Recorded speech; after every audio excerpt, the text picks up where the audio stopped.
కొద్ది నిమిషాలు చాలా జాగ్రత్తగా వినాలి. ఎందుకు జాగ్రత్తగా వినాలంటే విన్న వాక్యము అర్థం కాకపోతే సమయము వృధా అయిపోతుంది. అందుకే చాలా జాగ్రత్త.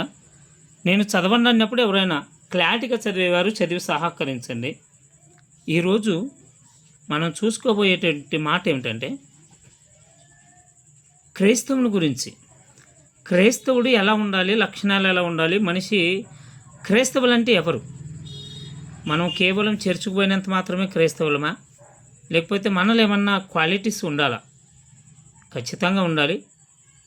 దేవుడు మనకు నేర్పిస్తున్నటువంటి ప్రతి మాట కూడా నేర్చుకొని ఇతరులకు చెప్పేవారై ఉండాలి. ఒకసారి మన వాక్య భావానికి వెళ్ళిపోక మొదలు ఒక చిన్న ప్రార్థన చేసుకొని వెళ్ళిపోదామండి. మత్తయి సువార్త ఒకసారి చూద్దామండి. మత్తయి సువార్త 10వ అధ్యాయం 20 వచనం ఒకసారి చదువుకొని మనం ముందుకు వెళ్ళిపోదామండి. మత్తయి సువార్త 10వ అధ్యాయం 20 వచనం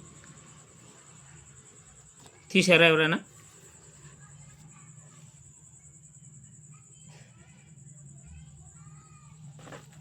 సార్ 10వ అధ్యాయం 20 వచనం. Okay okay okay. మీ తండ్రి ఆత్మ మీలో ఉండి మాట్లాడుచున్నాడే గాని మాట్లాడు వారు మీరు కారు. చాలు, కళ్ళు మూసుకొని చిన్న ప్రార్థన చేసుకుందామండి. మహాపరిశుద్ధుడా నా దేవా, మీ ఘనమైన పాదాలకు నమస్కారములు.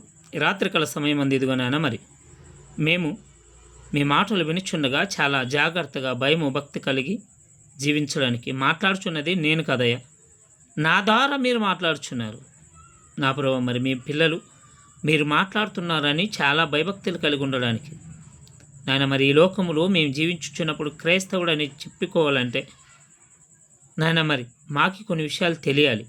మీరు ఎలాంటి వారై ఉన్నారు, మీ గురించి తెలిసినప్పుడు మేము ఎలా ఉండాలనేటువంటి సంగతి మాకు తెలుస్తుంది.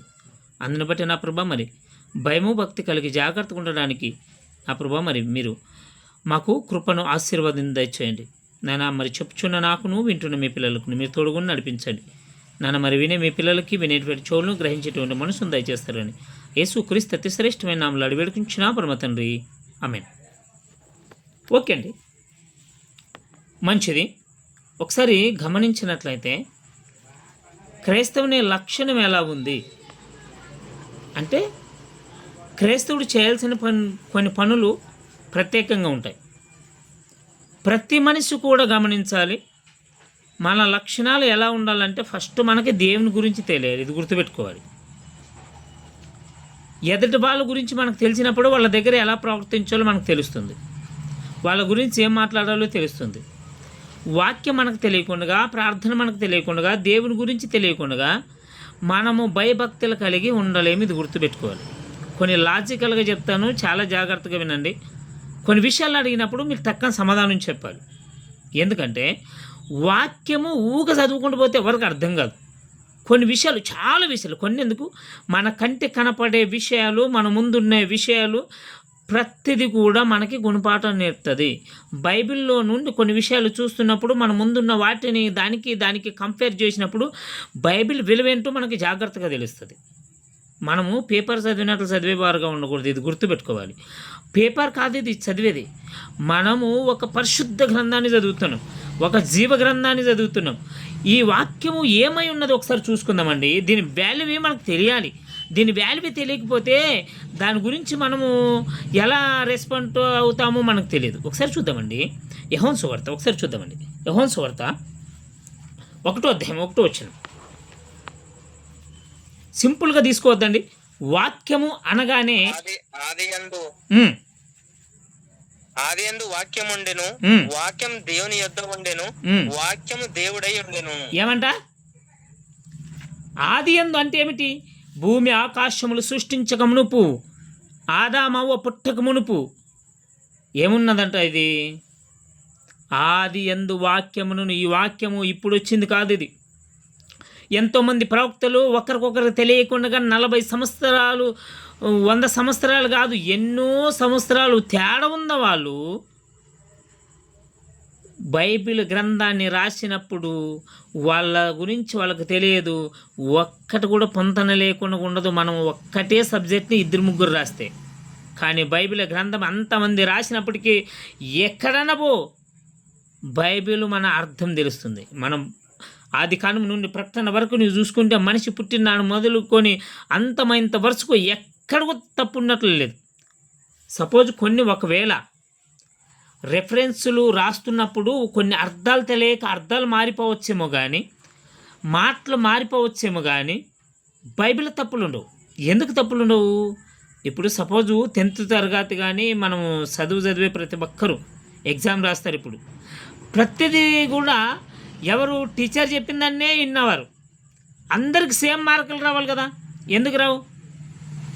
ఒకటే సబ్జెక్టు ఒకటే టీచర్ చెప్పినప్పుడు ఆ టీచర్ చెప్పిన సబ్జెక్టు అందరికీ సేమ్ మార్కులు ఎందుకు రావు అంటే వాళ్ళ ఆలోచన, వాళ్ళు చదివే చదువు, వాళ్ళు చేసే యొక్క ఆలోచన పైన ఆధారపడి ఉంటుంది. కానీ వీళ్ళు అలా కాదు. ఇది మనుషులు తన స్వయం కృషితో రాసింది కాదు, తమ ఆలోచనతో రాసింది కాదు, దేవుడు ప్రేరేపించి వాళ్ళ ద్వారా రాయించింది. అందుకనే జాగ్రత్తగా ఉండాలి. వాక్యం ఏమైందో మనకు చెప్తున్నారు చూడండి. ఆది యందు వాక్యము ఉండెను. అది ఏంటంటే భూమి పుట్టక మునిపే వాక్యం ఉన్నది. ఇది రోజు రాయబడింది కాబట్టి మన ముందుకు వచ్చింది కాదు.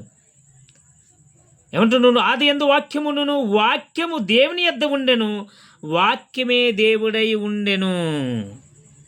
మీరు గమనించండి, వాక్యం చదువుతున్నప్పుడు దేవుడు మనతో మాట్లాడుతున్నాడన్న ఫీలింగ్ కలిగి మీరు చదవాలి.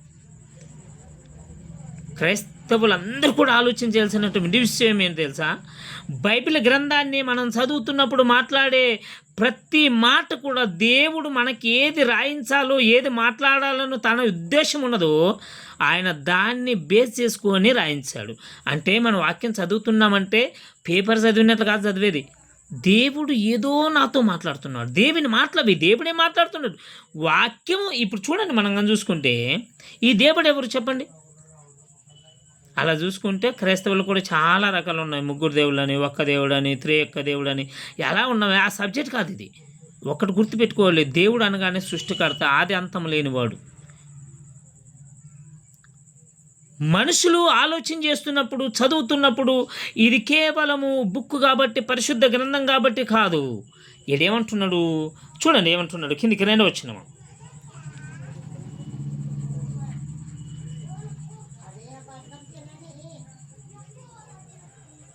హలో, వినపడుతుందా? 2వ వచనం.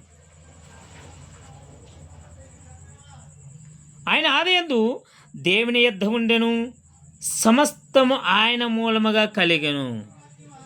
నా వాయిస్ వస్తుందా?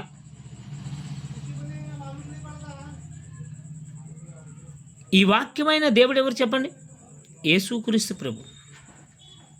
ఈ వాక్యమైన దేవుడు యేసుక్రీస్తు ప్రభు. మనం ఆలోచన చేయాల్సింది ఏమిటో తెలుసా? మనం ఎప్పుడన్నా కానీ బైబిల్ గ్రంథాన్ని చదువుతున్నప్పుడు యేసుక్రీస్తు ప్రభువు మనతో మాట్లాడుతున్నాడు అని మనము చదవాలి. తండ్రి అయిన దేవుడు యేసుక్రీస్తు ప్రభువుకు ఏది చెప్పాడు అదే మనతో మాట్లాడతాడు. ఈ మాటలు దేవుడు మనిషికి ఉపయోగం పడే ప్రతిదీ. ఏం ఉపయోగం పడుతుంది? నీవు శరీరంలో ప్రాణం కలిగి ఉన్నప్పుడు ఎలా బ్రతకాలి, ఎలా బ్రతికితే చనిపోయిన తర్వాత ఎక్కడ పోతావు, ఎలా ఉంటే నీవు పరలోకానికి వెళ్ళిపోతావు, ఎలా ఉంటే దేవుని సన్నిధికి తిరిగి వెళ్ళిపోతావు, మన నడవడికి ఎలా ఉండాలి, మన ఆలోచన ఎలా ఉండాలి, లేక మన పద్ధతి ఎలా ఉండాలి, వాక్యం చదువుతున్నప్పుడు మనకు అర్థమవుతుంది. అందుకనే మనం ఆలోచన చేయాల్సింది ఏమిటంటే, వాక్యం చదువుతున్నప్పుడు ఖచ్చితంగా దేవుడు మనతో మాట్లాడతాడని భయభక్తులు కలిగి ఇప్పుడు చూద్దామండి. ఏమంటున్నాడు దేవుడు? 1 తిమోతి రాసిన పత్రిక 5వ అధ్యాయం ఒకసారి చూద్దామండి.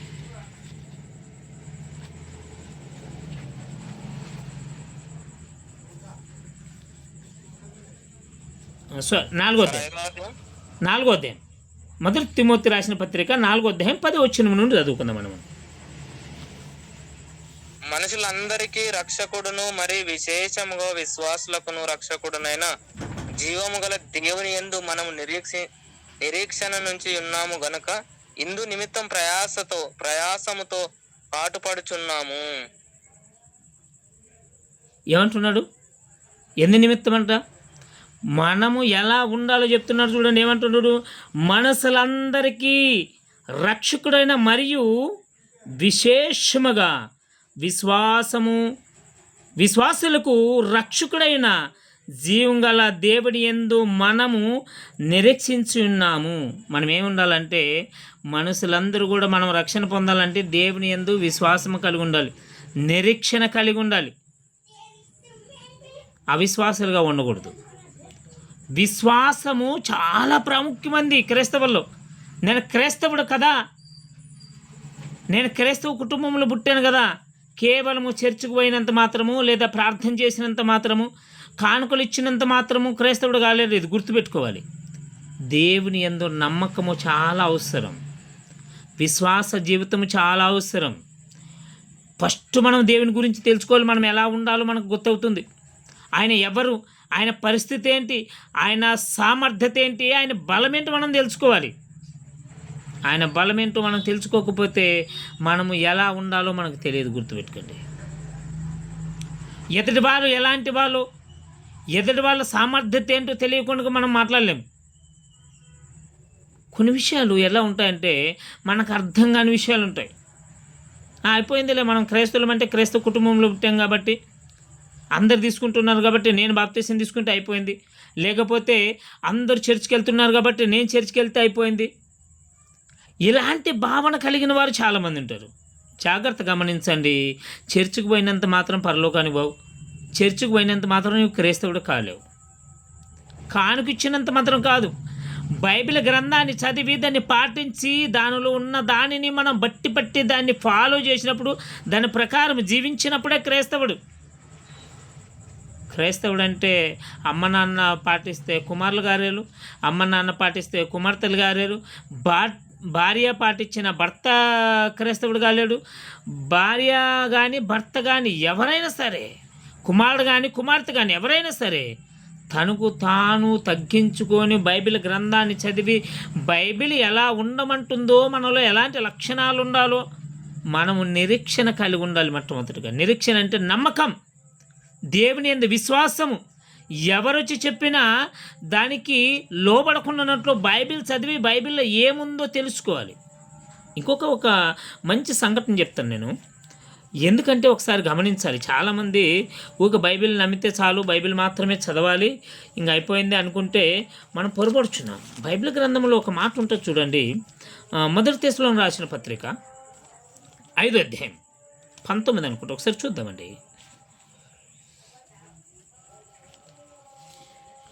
తెస్సలోనికి రాసినటువంటి ఆత్మను ఆర్పకుడి, ప్రవచించుటకు నిర్లక్ష్యం చేయకుడి, సమస్తను పరీక్షించి మేలైన దానిని చేపట్టుడి, ప్రతి విధమైన కీడునకు దూరముగా ఉండుడి. ఏమంటున్నాడు ఈయన? ఆత్మని ఆర్పకుడి, ప్రవచించుటకును నిర్లక్ష్యం చేయొద్దండి. ఏమంటున్నాడు? నీలో ఒక ఆత్మ ఉంది, అది గుర్తుపెట్టుకో. అది మెల్లమెల్లగా చచ్చిపోతుంది, ఆరిపోతుంది. నీవు దాన్ని ఉద్దేశింపలేస్తలేవు, లేకవు దానికి పదును పెడతలేవు. నీవు ప్రతి మనిషి కూడా నీలో ఉన్న ఆత్మని ఏం చేయాలంటే మేల్కొల్పాలి. అంతే కదా ఆయన మాట్లాడిన మాట చూడండి. ఏమంటున్నాడు?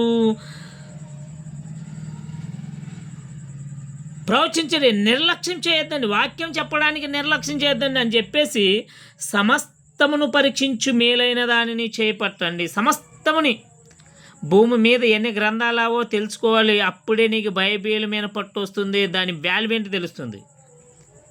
బైబిల్ మాత్రమే చదవని కాదు, ఇతర వాళ్ళ గురించి కూడా తెలుసుకోవాలి.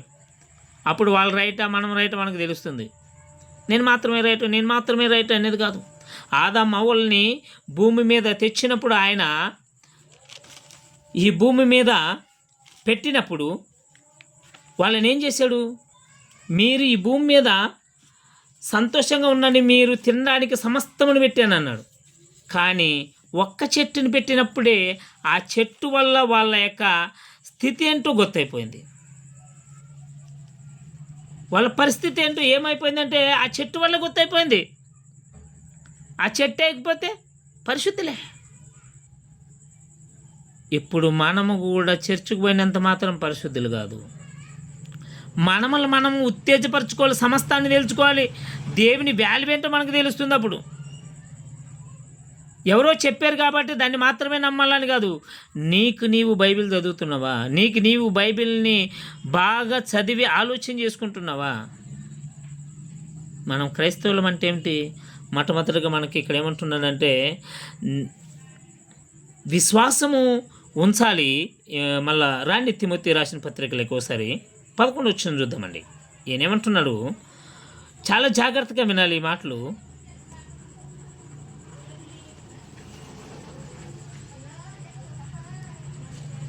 మనసులందరికీ రక్షించును మరియు విశేషంగా విశ్వాసాలకు రక్షకుడైన జీవంగల దేవుని యందు మనము నిరీక్షించున్నాము.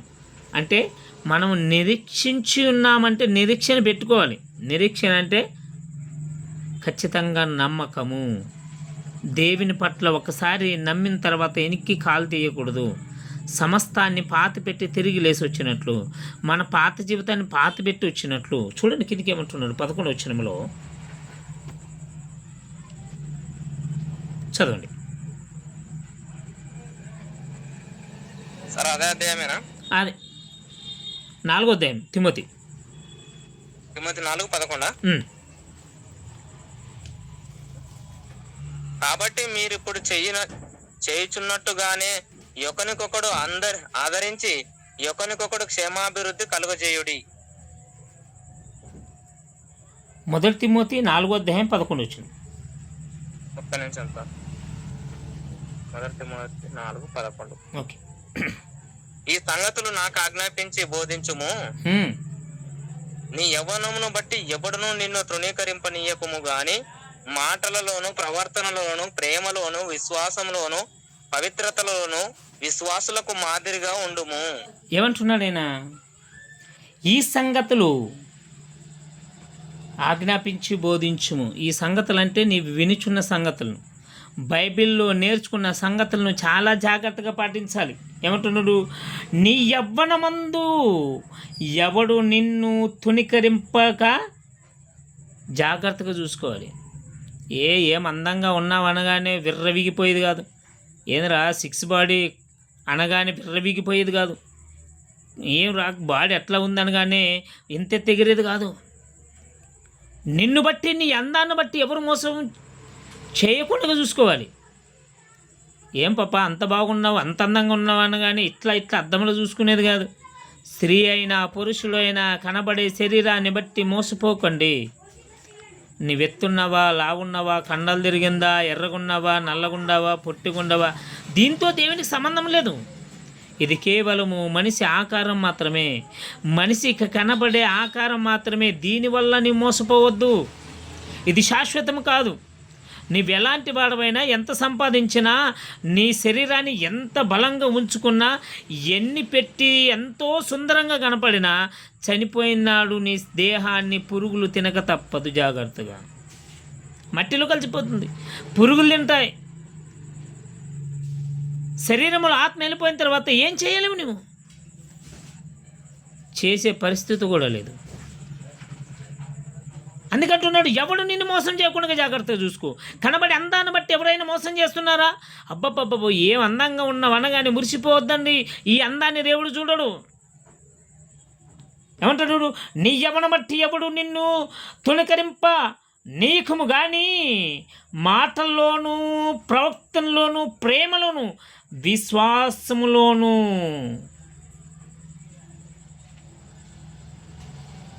ఏమిట్లుండాలి? నీ మాట, నీ ఆలోచన, నీ పనితనము చాలా జాగ్రత్తగా మాట్లాడాలి. ఎవరితో అయినా మాట్లాడుతున్నప్పుడు నోరు అదుపులో పెట్టుకొని మాట్లాడాలి మనం. నీ ప్రవక్తన, నువ్వు చేసే పని ప్రతిది కూడా అవతల వాళ్ళు గమనించకపోయినా దేవుడు గమనిస్తాడు. మనుషులు గమనిస్తారు, మనుషులు చూస్తారని కాదు. దేవుడు ఉన్నాడు, దేవుడు కనబడని దేవుడు మనల్ని గమనిస్తాడని చాలా జాగ్రత్తగా ఉండాలి మనం. ఎంత జాగ్రత్తగా ఉండాలంటే ఒకసారి మళ్ళీ మనం ఇక్కడికి వచ్చేద్దామండి, ఈ వచనానికి మళ్ళీ వచ్చేద్దామండి. ఎందుకు జాగ్రత్తగా ఉండాలో మనము ఒకసారి చూసుకుందామండి. ఎందుకు జాగ్రత్తగా ఉండాలి, దానివల్ల వచ్చే నష్టం ఏమిటి చూడండి. కీర్తనల గ్రంథము 139వ అధ్యాయం 1 వచ్చిన నుండి కొన్ని వచ్చినాలు కానీ మనం చూసుకుంటే చాలా జాగ్రత్తగా ఉండాలి మనం.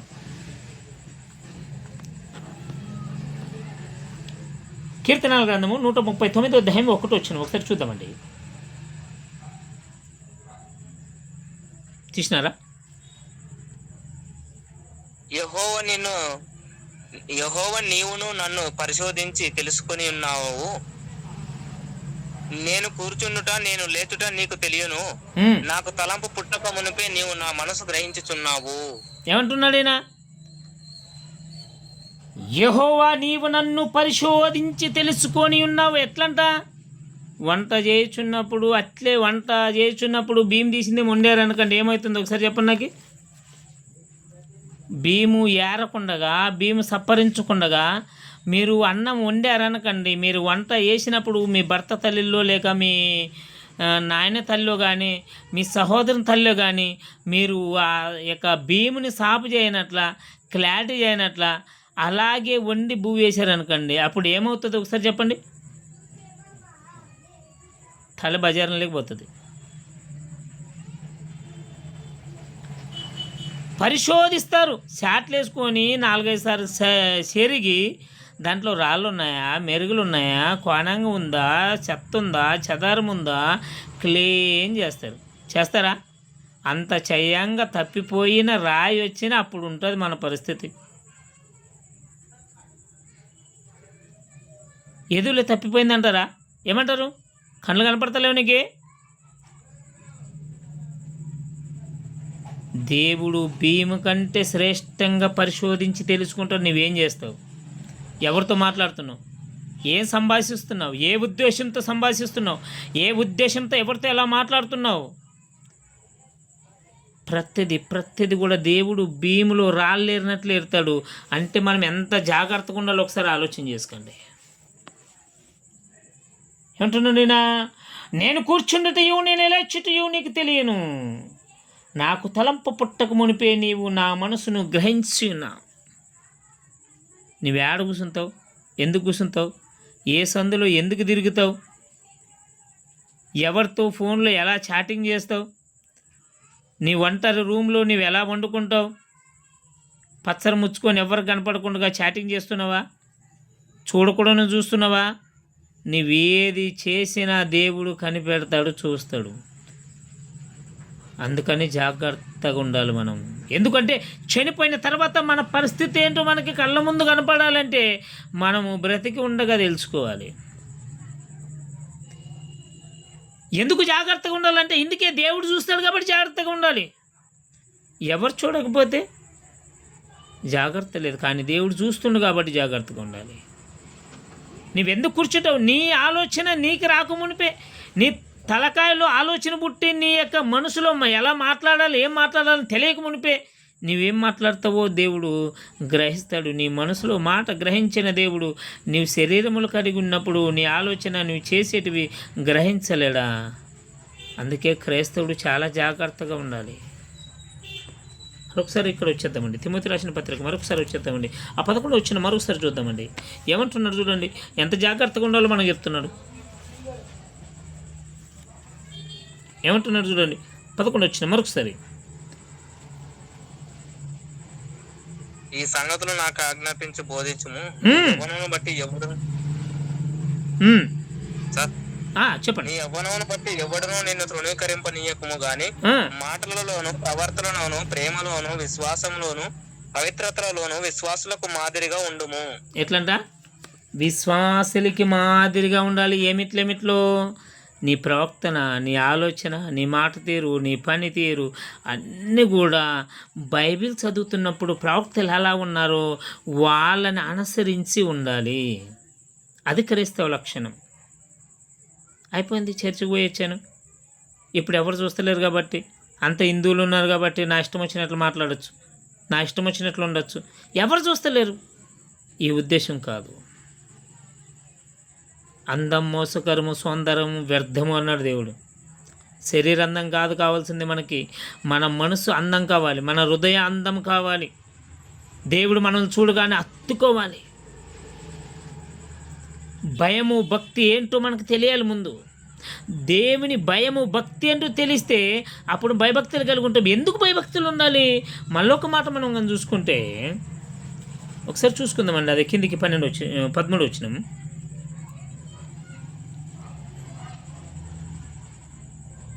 చదవండి కింది కంటిన్యూ. నేను వచ్చే వరకు చదువుట ఎందును, హెచ్చరించుట ఎందును, బోధించుట ఎందును జాగ్రత్తగా ఉండుము. ఏమంట? నేను వచ్చు వరకు మనం సత్యంత వరకు ఈ విషయాలు జాగ్రత్తగా పెట్టుకోవాలి. ఏమంటున్నాడైనా? నేను వచ్చు వరకు చదవట ఎందు, హెచ్చరించట ఎందు, బోధించట ఎందు జాగ్రత్తగా ఉండాలి. ఈనాడు ఎంతమంది వాక్యం చదువుతున్నారు? ఈనాడు ఎంతమంది బోధ చేస్తున్నారు? ఈనాడు ఎంతమంది పక్కవారు తప్పు చేస్తే హెచ్చరిస్తున్నారు? అబ్బెబ్బే, వాడు తప్పు చేస్తే వాడు శిక్ష పొందుతాడు, మనకేమి, వానికి జరగాల్సిందే. ఇలాంటి ఆలోచన కలిగి ఉన్నారేమో, జాగ్రత్త. మనం సత్యంత వరకు లేదా యేసుక్రీస్తు ప్రభు ఈ లోకానికి తిరిగి వచ్చేంత వరకు మనం ఎలా ఉండాలంట? అన్నిట్లో జాగ్రత్త కలిగి ఉండాలి. చదవట ఎందు, హెచ్చరించట ఎందు, బోధించట ఎందు. నీకు బోధించడానికి రాకపోతే ఏమే? పక్కవారు ఎవరైనా తప్పు చేస్తే ఇది తప్పు, దేవుడు నిన్ను శిక్షిస్తాడు. మనకి ఉన్నటువంటి ఒక రోగం ఏంటో తెలుసా? ఎందుకు ఈ మాట అంటున్నాను రోగం అని అంటే, మన ఆలోచన అలాంటిదే. దేవుడు అంటే చాలా చిన్న చూపు మనకి. ఎలాంటిదంటే, మా దేవునికి ఏం పని లేదు, కానికి ఇయ్యగాను ఏమన్నా చేయని క్షమించేస్తాడు, ప్రార్థన చేయగానే ఏమని చేయని క్షమించేస్తాడు. ఇది మూర్ఖపు ఆలోచన అంటాను నేను. దేవుని శక్తి సామర్థ్యత ఏంటో మనకు తెలియదు. ఇంకా దేవుడు ఎలాంటి వాడో మనకు తెలియదు. దేవుని యొక్క భక్తి ఏంటో మనకు తెలియదు. ఎందుకు తెలియదు అంటే, దేవుని చాలా చిన్న చూపు చూస్తున్నారు కాబట్టి. ఆయన ఏమై ఉన్నాడు ఒకసారి చూద్దామని మనం. ఆయన ఎందుకు అన్నాడు ఈ మాట? ఎందుకు జాగ్రత్తగా ఉండాలి? అవసరమైతే నీ కాళ్ళని తీసే, అవసరమైతే నీ చెయ్యిని తీసే, అవసరమైతే నీ కన్నుని తీసే అని ఎందుకు ఇంత జాగ్రత్తగా చెప్పారు దేవుడు? ఒకసారి మనం చూసుకుంటే చూద్దామండి. నొహం చూద్దామండి. మీక తర్వాత ఉంటుంది చూడండి. నొహం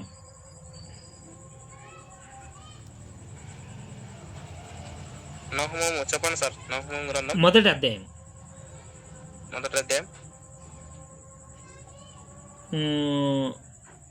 ఒకటి నుండి చదవండి ఒకసారి చూద్దామండి.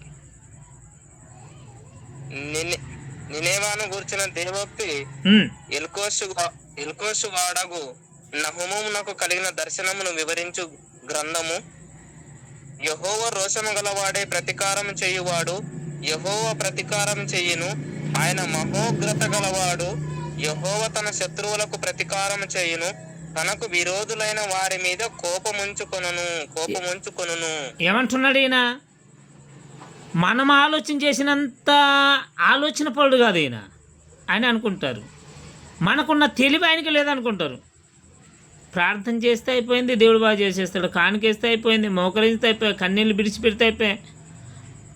నెల నాడు లేక ఆదివారం నాడు యేసుక్రీస్తు యొక్క శరీరము అనేటువంటి రొట్టె, ఆయన రక్తం అనేటువంటి ద్రాక్షరసాన్ని తీసుకుంటే అయిపోయి మేము పరిశుద్ధంగా ఉంటాం అనుకుంటారు.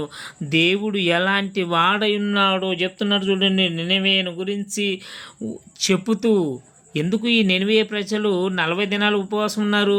ఎవరన్నా వాక్యం వినగానే, ఎవరో మాట వినగానే ఎందుకు భయపడిపోయారు అంటే, వాళ్ళు ఇంతకు మొదలు చాలా చూశారు కాబట్టి. ఈయనేమంటున్నారు చూడండి, నినవేను గురించి దేవోక్తి. ఏ మనుషుడును, ఈయన మనం 2వ వచనం చూసుకుంటే, యెహోవా రోషము గల దేవుడు, ప్రతీకారము చేయవాడు. జాగ్రత్త గుర్తుపెట్టుకోండి. దేవుడు ఎంత క్షమిస్తాడో, ఎంత ఆశీర్వాదిస్తాడో అంత శిక్షించేవాడై ఉన్నాడు. ఇది గుర్తుపెట్టుకోవాలి. అందుకే మనం జాగ్రత్తగా ఉండాలి. దేవుని తక్కువ అంచనా వేయద్దండి. దేవుని చిన్న చూపు చూడొద్దండి. యేసుక్రీస్తు ప్రభు సంవత్సరానికి వస్తాడు, శ్రమల దినాలు పడతాడు, చనిపోయిందే 3వ రోజున లేస్తాడన్న చీప్ ఆలోచన చేసుకోవద్దండి. లేదా క్రిస్మస్కు పుడతాడు, ఇట్లా ఆలోచన చేసుకోవద్దండి. దేవుడు ఈ శరీరంలో ప్రాణం కలిగి ఉన్నంత వరకు మనల్ని సమయం ఇచ్చి, సమయాన్ని పాటించి ఇంకా మారతాడేమని, ఒకవేళ చనిపోయే లోపు మారకపోతే, ఖచ్చితంగా కఠినంగా ఉండకపోతే, భయభక్తులు కలిగి ఉండకపోతే, అస్సలైన క్రైస్తవుడిగా ఉండకపోతే, చనిపోయిన తర్వాత నీ పరిస్థితి ఏమైపోతుందో తెలుసా? ఆయన శిక్షించేవాడై ఉన్నాడు. ఎంతైతే ప్రేమిస్తాడు, ఎంతైతే మనల్ని ప్రేమించి దగ్గర తీసుకుంటాడు, అంత శిక్షించడానికి సిద్ధంగా ఉన్నాడు ఆయన. ఫస్ట్ మనము ఒక మాట చెప్పండి, దేవునికి భయపడతారా మీరు సాతానికి, దయ్యానికి భయపడతారంటే 190 మంది దయ్యానికే భయపడతారు. సమాధులు ఏముంటుందండి, సమాధులు వానికి భయపడతారు. చీకట్లు ఏముంటుందండి, చీకట్లు వానికి భయపడతారు. ఆడ దేవుడు ఉన్నాడంటే మీరు భయపడతారు చెప్పండి? దేవుడు అంటే భయం లేదు. అబ్బే దేవుడు అంటే గింత కూడా భయం లేదు చాలామందికి. ఎందుకు భయం ఉండాలో తెలుసా? దయ్యం అయితే ఏదో చేస్తుందని బూగులు ఉంటుంది, భయం ఉంటుంది. హిందువులను చూసారా మీరు ఎప్పుడైనా? హిందువుల ఫంక్షన్లకు పోయినారా? ఒకవేళ వాళ్ళ యొక్క పండిత్ కానీ వాళ్ళు చూసే పంచాంగమోడు కానీ నీవు ఇది చేయకపోతే నీ పిల్లలకి నీకు హాని కలుగుతుందంటే ఆస్తులు అమ్మైనా అది చేస్తాడు. ఎందుకంటే భయము. మనోళ్ళకి చెప్పండి, దేవునికి భయపడతారేమో? లేదు. ఈయన ఏమై ఉన్నాడంట? యెహోవా రోషము గలవాడు, ప్రతీకారము చేయువాడు. యెహోవా ప్రతీకారము చేయును, ఆయన మహోగ్రతము గలవాడు. యెహోవా తన శత్రువులకు తీర్పు తీర్చక, ప్రతీకారము చేయక చేయును. తన విరోధుల్ని వారి మీద కోపం ఉంచుకొని ఉన్నాడు. ఎవరి మీద? దేవుడంటే విరోధంగా ఉన్నవారి మీద దేవుని కోపం ఉందంట. ఆ కోపం చల్లార్చగలవా నువ్వు? మనిషి అనుకుంటున్నావా? మహా ఉగ్రత కలిగిన వాడు ఆయన దేవుడు. చాలా భయభక్తులు కలిగి ఉండాలి మనం. దేవుని వాల్యూ ఏంటో, ఆయన రోసం ఏంటో మనకు తెలియదు. అందుకే మనం నెగ్లెక్ట్ చేస్తున్నాం. క్రైస్తవుడంటే చనిపోయే లోపు భయభక్తులు కలిగి ఉండాలి. ఆయన ఏమైనాడు కిందకి చూడండి మళ్ళీ అట్లే.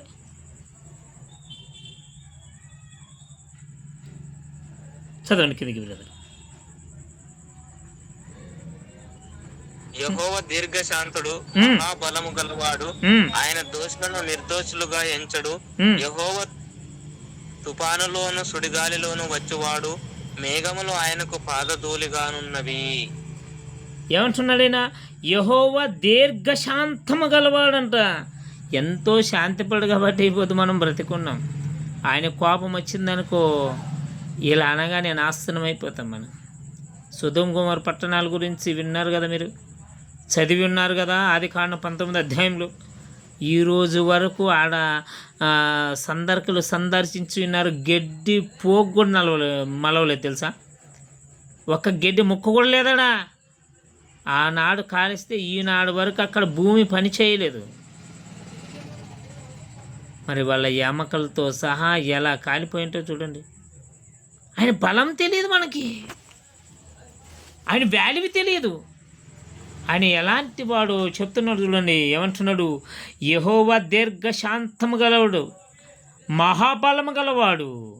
ఆయన దోషులను నిర్దోషులుగా ఎంచువాడు కాడు. జాగ్రత్త. ఏడ ఉన్నటువంటివి కోర్టులు, కేసులు, రాజకీయ నాయకులు, పెద్దలు తప్పు చేసిన వాడి తప్పు లేదని, తప్పు చేయని వాడిని తప్పు అని తారుమారు చేయగలరేమో, కానీ దేవుడు అలా కాదు. నీవు తప్పు చేస్తే నిన్ను తప్పుగానే పరిణిలోకి తీసుకుంటాడు. నీవు తప్పు కాకపోతే నీవు తప్పు కాదని చెప్తాడు. తీర్పు తీర్చగల దేవుడు అంటే ఏమిటో తెలుసా? ఈ లోకంలో ఉన్నప్పుడు, మనిషి శరీరంలో ప్రాణం కలిగి ఉన్నప్పుడు ఏది చేస్తాడు దానికే తీర్పు అని చెప్పి కిందకి ఏమంటున్నారు చూడండి. ఆయన మాట్లాడుతూ ఎంచువాడు కాడు. యెహోవా తుఫానులోను సుడిగాలిలోను వచ్చువాడు. మేఘములు ఆయనకు పాదధూళిగా ఉన్నవి. ఎక్కడి నుండైనా రాగలడు ఆయన. సుడిగాలిలో నుండైనా వస్తాడు, తుఫాన్లో నుండైనా వస్తాడు. తట్టుకునే శక్తి మనకుందా? ఇవన్నీ కూడా మనకు రాకూడదంటే, ఇవన్నీ కూడా మనము భరించకూడదంటే ఏం చేయాలన్నాడు? భయభక్తులు కలిగి ఉండాలి. మన ప్రవక్తను చూసుకోవాలి. ఈ ప్రాండి తిమోతి రాసిన పత్రికలకు మరొకసారి వచ్చేద్దామండి. ఈయనేమంటున్నాడు చూడండి, ఎంత చక్కగా చెప్పాడు. చదువుటేందును, హెచ్చరించుటేందును, బోధించుటని అని చెప్పి 14 వచనములు చెప్తున్నాడు చూడండి. 14 వచనంలో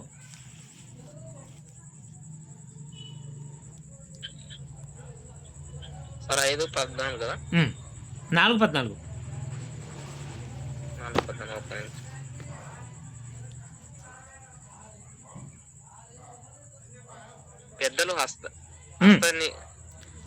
పెద్దలు హస్త నిక్షేపణ చేయగా ప్రవచనములను నీకు అనుగ్రహింపబడి నీలో ఉన్న వరమును ఆలక్ష్యం చెయ్యకుము.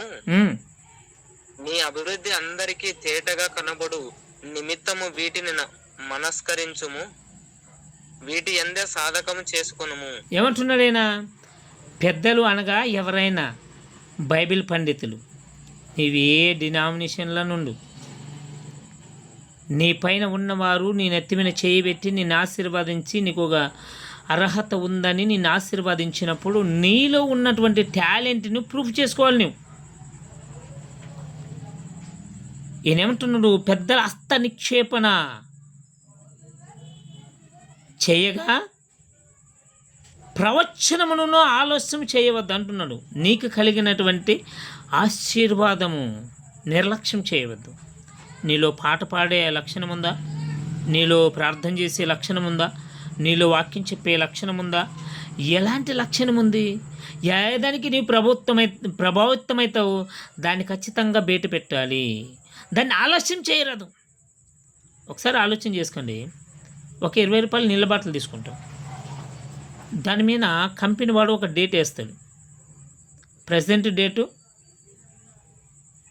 ఇంకొకటి దాని టైమింగ్ ఎప్పుడు ఎండ్ అవుతుంది, ఎండ్ డేటు. ఎక్స్పైరీ డేటు అయిపోయిన తర్వాత నీళ్ళు తాగుతావు చెప్పు? తాగలరా? తాగితే ఏమవుతుంది? విషమవుతుంది. వాడు ఏదైతే డేట్ చెప్పాడో ఆ డేట్ లోపలే ఆ నీళ్ళు అయిపోవాలి. నువ్వే వస్తువు అయినా కానీ, తినేది కానీ, త్రాగేది కానీ, ఎక్స్పైరీ డేట్ అని ఒకటి ఉంటుంది. ట్యాబ్లెట్ కానివ్వండి, ఏదైనా కానీ ఆ డేట్ అయిపోయిన తర్వాత ఏముంటుంది చెప్పండి? విషంగా మారుతుంది. అది తిన్నా, అది త్రాగినా మన బాడీ పని చేస్తలేదు. అది మన శరీరానికి హాని కలిగిస్తుంది, మన శరీరాన్ని నాశనం కూడా చేస్తుంది. ఒకవేళ నీలో దేవుని యొక్క కార్యాలు చేయాలని నీ ఆత్మ ప్రేరేపణ కలిగితే, ఎలాంటిదని కానీ నీ వాక్యములో ఉన్నావా, ప్రార్థనలో ఉన్నావా, అనేకుల్ని నడిపించే దాంట్లో ఉన్నావా, ఏదో ఒకటి, అది ఒకవేళ నీవు సచ్చే లోపల నువ్వు కానీ వాడుకోకపోతే చనిపోయిన తర్వాత అది పనికి రాకుండా పోతుంది. ఆ ఉన్న నీళ్ళ బాటల్లాగానే పారవేయాలి తప్ప పనికి రాదు. అందుకంటున్నాడు ఆయన. మాట్లాడుతూ ఏమంటున్నారు చూడండి, పెద్దల హస్త నిక్షేపణ చేయగా ప్రవచనములను ఆలస్యం చేయకు, నీకు అనుగ్రహింపబడిన నీలో ఉన్న వరములను ఆలస్యం చేయవద్దు.